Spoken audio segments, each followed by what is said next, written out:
السلام عليكم ورحمة الله. ازيكم يا حبايبي؟ يا رب تكونوا بخير. عملنا النهاردة أحلى صينية بسبوسة.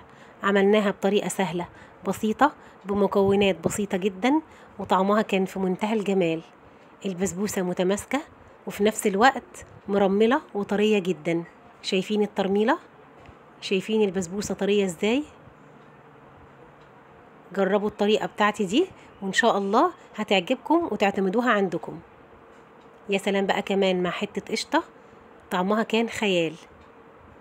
يلا بينا نخش على الطريقة ونشوف المقادير بتاعتنا ونشوف احنا عملنا ايه.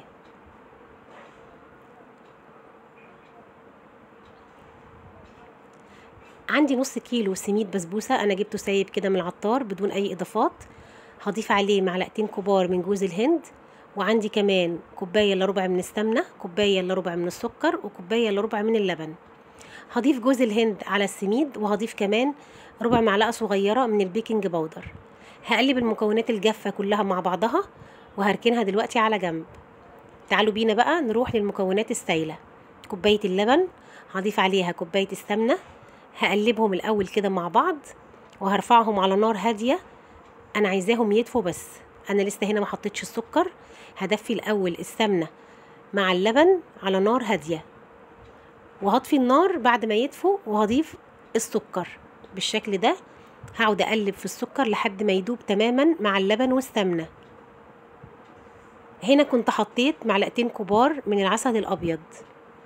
هقلب المكونات كلها مع بعض تاني، وهاخدهم بقى اروح بيهم على المكونات الجافه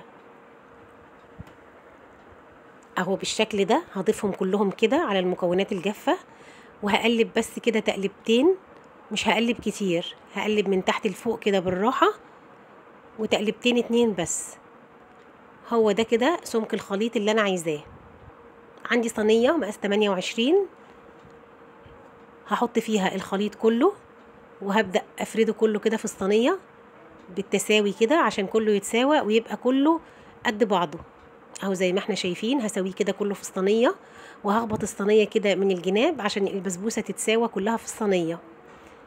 انا هنا كنت مشغله الفرن على درجه حراره 180 علشان ادخل الصينيه. تعالوا بينا بقى نعمل الشربات. دول كوبايتين من السكر، حطيت عليهم كوبايتين ونص من الميه وهرفعهم على النار. اول ما هيبداوا يغلوا هضيف نص ليمونه، هسيبهم على النار يغلوا حوالي 8 دقايق. فاثناء ما هم بيغلوا هضيف بقى معلقتين من السمنه البلدي. السمنه البلدي بتدي طعم وريحه للشربات، بتخليه في منتهى الجمال. هنا خلاص طفينا على الشربات وكانت البسبوسه طلعت، سامعين الصوت؟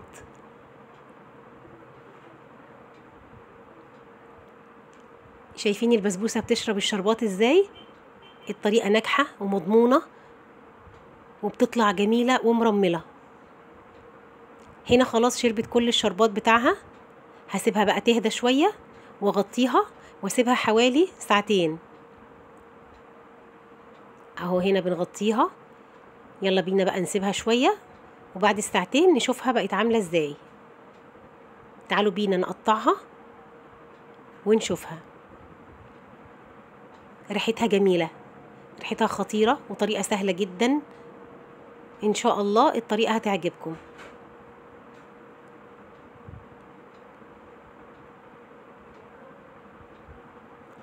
شايفين البسبوسه متماسكه ازاي وفي نفس الوقت طريه جدا.